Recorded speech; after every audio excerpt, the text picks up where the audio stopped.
Hello guys, क्या सच में Iran में हुए प्रोटेस्ट में 3000 लोग मारे गए हैं? इस फैक्ट की हम सच अच्छे से एनालाइज करते हैं और एक एक स्टेप मैं आपको बताऊंगा कि इस पूरे प्रोसेस में क्या हुआ। एक्चुअली ये प्रोटेस्ट होता है, जो जनता नाराज़ होती है ईरान की, वो ईरान की इकोनॉमी गिर जाने की वजह से, क्योंकि वहाँ पर खाने पीने की जितनी भी चीज़ें इतनी महंगी हो गई थी, 2 गुना 3 गुना महंगी हो गई थी चीज़ें, तो लोग वहाँ पे पूरी तरीके से उग्र हो गए थे। शुरुआत होती है कि क्योंकि इसके पीछे जो रीज़न है वो अमेरिका ने बहुत सारे सैंक्शन लगा रखे हैं ईरान के अगेंस्ट। उसके ईरान का जितना भी इंपोर्ट है, एक्सपोर्ट है, पूरी तरीके से बैन कर दिया, क्योंकि ईरान बहुत ही एक रिच ऑयल प्रोड्यूसिंग कंट्री है। और डोनाल्ड ट्रंप ने उनके न्यूक्लियर साइट पे भी अटैक किया था पिछले साल जून 2025 में। उसकी वजह से इजराइल के साथ भी हालात ईरान के अच्छे नहीं हैं। तो उसकी शुरुआत होती है दिसंबर 2025 में इस प्रोटेस्ट की, इस इकोनॉमी के गिर जाने से।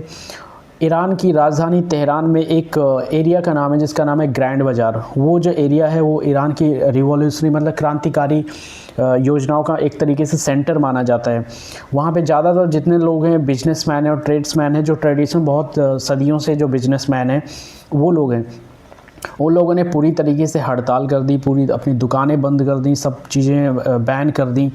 और इसकी वजह से पब्लिक और भी ज़्यादा नाराज़ हो गई बाहर। और पब्लिक को उग्र करने का जो और भी ज़्यादा काम किया अमेरिका ने और इजराइल ने किया। इजराइल की एक स्पाई एजेंसी है जिसका नाम है मोसाद। जैसे हमारे इंडिया की कंपनी स्पाई एजेंसी है ISI, सॉरी इंडिया की जो स्पाई एजेंसी जैसे ISI तो पाकिस्तान की है, रॉ हो गई, रिसर्च एंड एनालिसिस विंग हो गई, IB हो गई, ये हमारी स्पाई एजेंसी है। वैसे इजराइल की स्पाई एजेंसी मोसाद है। मोसाद ने भी ईरान के जनता को इंस्टिगेट करने का काम किया, उनको सपोर्ट किया कि हम आपके साथ हैं, आप लोग ईरान गवर्नमेंट के अगेंस्ट प्रोटेस्ट करो। और अमेरिका ने भी सपोर्ट किया।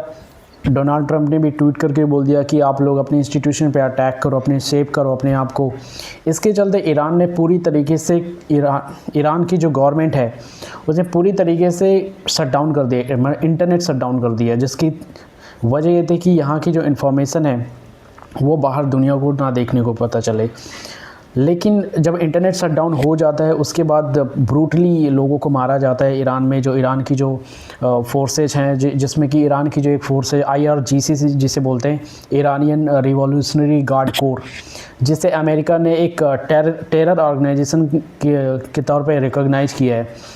तो उन्होंने पूरी तरीके से पब्लिक पर गोली चलाना शुरू कर दिया। उनको पूरी तरीके से पब्लिक को ब्रूटली असॉल्ट किया और कुछ 3000 लोग मारे गए, ऐसी इन्फॉर्मेशन है। हालांकि ईरान गवर्नमेंट ये क्लेम को निगेट करती 3000 लोग मारे गए। वो तो यही बोल रहे हैं कि हमारे सिर्फ 100 लोग मारे गए हैं, बट एक्चुअल में 3000 लोग मारे गए हैं। ये एक्चुअल है, 3000 लोग मारे गए हैं।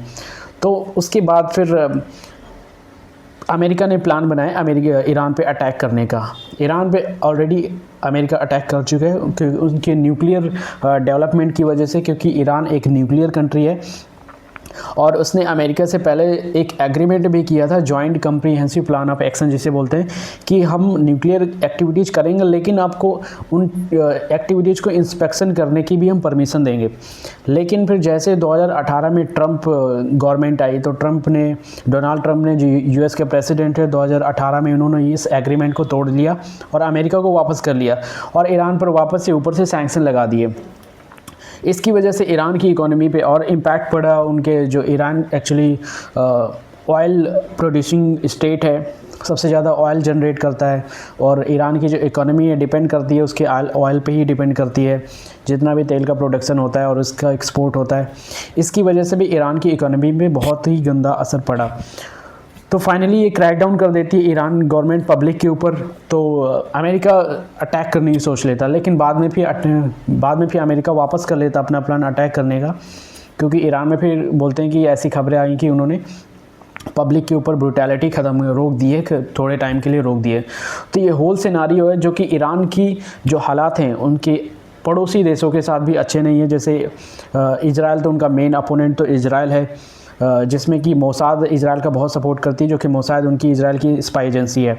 प्लस ईरान को जो सपोर्ट करने वाली कंट्री हैं जैसे सीरिया हो गया, और लेबनान हो गया और पैलेस्टाइन हो गया। पैलेस्टाइन में जो आतंकी संगठन है हमास, वो भी ईरान के द्वारा ही बोलते हैं कि ईरान ने इंस्टिगेट किया था इजराइल पर अटैक करने के लिए हमास को।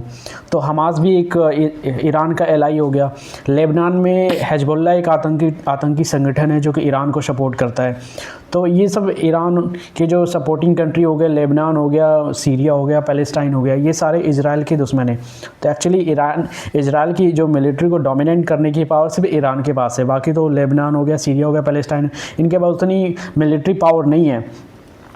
तो इन सारी चीज़ों का ये जो ईरान में प्रोटेस्ट हुआ, इस पूरे प्रोटेस्ट का जो मेन रीज़न था वो था ईरान की इकोनॉमी गिर जाना। क्योंकि इन सारी चीज़ों की वजह से, सैंक्शन लग जाने की वजह से ईरान की इकोनॉमी 16% डाउन हो जाती है।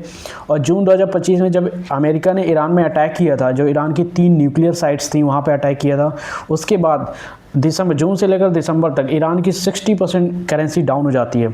जो ईरान की करेंसी है रियाल, जिसे हमारे इंडिया की करेंसी है रुपया, वैसे ईरान की करेंसी है रियाल। तो करेंसी गिर जाने की वजह से वहाँ पे जितने भी डेली यूज की चीज़ें हैं उनकी कॉस्ट ऑटो में ऑब्वियसली वो बढ़ जाएगी।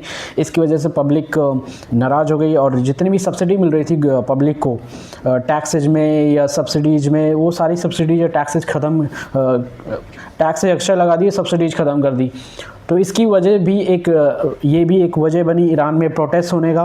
प्लस ईरान में बहुत टाइम से प्रोटेस्ट चल रहा है। 2000 में आपने सुना होगा, 2022 में एक 22 ईयर्स की एक लड़की थी जिसका नाम था महसा अमीनी, वो पुलिस कस्टडी में उसकी डेथ हो गई थी।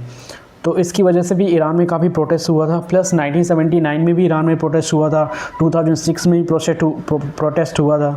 तो ईरान में एक स्टेबल गवर्नमेंट नहीं है। जो ईरान के अभी प्रेसिडेंट है जिनका नाम है मसूद पेजेस्कियन, उन्होंने सरेंडर कर दिया पब्लिक के सामने कि मैं इकोनॉमी ये हमारे संभालने की मेरी जिम्मेदारी नहीं है, आप लोग अपने लेवल पे करो। मतलब इससे पब्लिक और भी ज़्यादा नाराज़ हो गई कि हमारे जो प्रेसिडेंट है वही हमारा सपोर्ट नहीं कर रहे हैं तो फिर कौन करेगा। तो ये भी एक रीज़न था पब्लिक के एंगर को और बढ़ाने का, क्योंकि उन्होंने यूनिवर्सिटी में जाके लोगों के सामने, स्टूडेंट के सामने पब्लिकली बोल दिया कि this is not my job and ये आप लोग अपने लेवल पे मैनेज करो। इकोनॉमी का जो इशू है, ये इकोनॉमी, मैं कोई मिरेकल नहीं कर सकता यहाँ पे। तो ये भी ईरान के अगेंस्ट प्रोटेस्ट करने का एक बड़ा रीज़न था ईरान की जनता का। हालांकि अभी ईरान में सिचुएशन नॉर्मल हो चुकी है और अमेरिका ने भी अपनी मिलिट्री जो एक्शन करने वाला था ईरान के अगेंस्ट में, अमेरिका ने भी उसको हॉल्ट कर दिया है। सो देखते हैं कि आगे ईरान में क्या हालात रहते हैं, उनकी इकोनॉमी आगे जाती कि नहीं जाती है। हालांकि इकोनॉमी जाती है कि नहीं जाती है, इसलिए अभी हालातों पे अमेरिका बहुत अच्छे से नज़र रख रहा है, जो कि अच्छी बात है।